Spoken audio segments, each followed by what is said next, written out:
Hello student, আমি আজকে তোমাদের ক্লাস 5-এর লেসন 6 দ্য ক্লেভার মাঙ্কির বঙ্গানুবাদ করে শোনাবো। তাহলে চলো আমরা আলোচনা করি যে once upon a time there lived a monkey on the bank of a river. বলছে একদা এক সময় একটা নদীর তীরে, ব্যাঙ্ক মানে হচ্ছে ব্যাঙ্ক অফ আ ট্রি মানে নদীর তীরে, ঠিক আছে, নদীর তীরে একটা বান্দর বসবাস করতো। Rights in the middle of the river there was a small island with many fruit trees. এবং ঠিক সেই নদীটার মাঝখানে একটা দ্বীপ ছিল এবং সেই দ্বীপে অনেক অনেক সুস্বাদু ফলের গাছ ছিল। Sweet and juicy fruits গ্রিউ on the trees. বলছে এবং সেখানে খুব মিষ্টি এবং রসালো ফল ধরতো সেই সমস্ত গাছে। At a distance from the bank there was a huge rock in the river. বলছে কিছু দূরে সেই নদীটা এবং সেই আইল্যান্ডের মাঝখানে একটা কী ছিল, একটা বড় পাথর ছিল। আ part of it was above water. এবং সেটার এক অংশ জলের উপরে ছিল আর কিছুটা অংশ জলের নিচে ছিল। One day attracted by the delicious fruits. একদা মানে একদিন সেই সুস্বাদু ফলের দ্বারা আকৃষ্ট হয়ে the monkey jump to reach the rock and from there lift on to the island. এবং মাঙ্কি কী করতো, সেই পাথরের উপরে কী করে ঝাঁপ দিয়ে সেই আইল্যান্ডে চলে যায়। ঠিক আছে, তারপরে দেখো, not so difficult after all he সেই টু হিমসেলফ। সে তারপরে যখনই সেই আইল্যান্ডে পৌঁছে যায় তখন সে নিজেকে বলে যে অতটাও কঠিন ছিল না এখানে আসা। Soon he was enjoying the sweet fruits from the trees. তাই সে সেই গাছের সুস্বাদু ফলগুলি উপভোগ করতে লাগলো। তারপরে দেখো, there was hardly any other animal there. সেখানে কোনো অ্যানিম্যালই ছিল না, মানে হার্ডলি মানে প্রায় দু একটা জীবজন্তু থাকতে পারে। So he was in no danger. তাই তার কোনো সেখানে অসুবিধাও ছিল না, মানে তার কোনো ডেঞ্জার ছিল না, ক্ষতি করার কেউ ছিল না গো। Hence the monkey decided to visit the island every. তাই সে কি ডিসাইড করলো, সে মনস্থির করলো যে সে প্রতিদিনই সেখানে যাবে। On the far bank of the river আর big crocodile lived with his wife.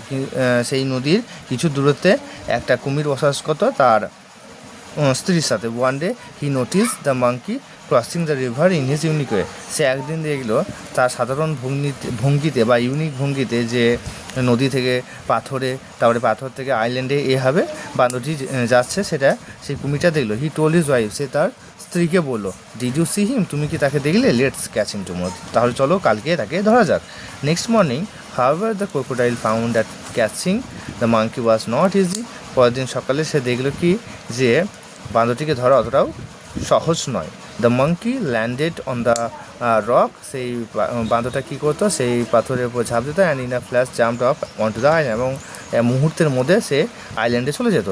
Hiding behind the rock the crocodile could only watch him. সে লুকিয়ে লুকিয়ে শুধু দেখতো, কিছুই করতে পারতো না বান্দরটিকে।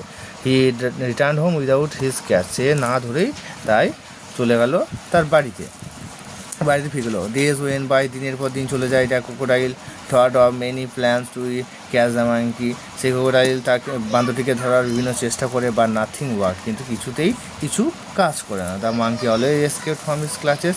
সেই বান্দরটি সবসময় তার হাতে থেকে ফসকে যায়। ওয়ান ডে মানে হাতে থেকে বেরিয়ে যায়। One day his wife said, you have failed to catch the monkey but I really want to taste his sweet pace. একদিন তার স্ত্রী বললো, তুমি তাকে ধরতে ব্যর্থ হচ্ছ, কিন্তু আমি সত্যি করে তার মিষ্টি মাংস খেতে চাই। So this time you must follow my plan. এই সময় তুমি আমার প্ল্যানকে ফলো করবে। The crocodile said, right, tell me the plan then. তাহলে তুমি বলো তোমার কী পরিকল্পনা। The monkey jumps on that big rock in the river said the wife. তাহলে সেই বাঁদরটি সে প্রতিদিন ওই পাথরটিতে ঝাঁপ দেয়, তাই তো।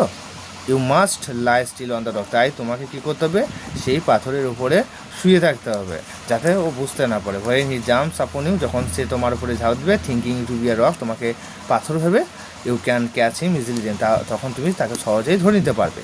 What an idea, I will get him tomorrow for sure, said the crocodile with delight. With delight বা জয় একই ব্যাপার, ঠিক আছে, উইথ জয় ডিলাইট একই ব্যাপার। তাহলে পরের দিনে সে কী বললো, সে বললো কী পরিকল্পনা দিয়েছো স্ত্রী বা বউ? আমি নিশ্চয়ই পরের দিনে সেই বান্দরটিকে ধরে ফেলবো। সে আনন্দ সহকারে তার স্ত্রীকে বলল।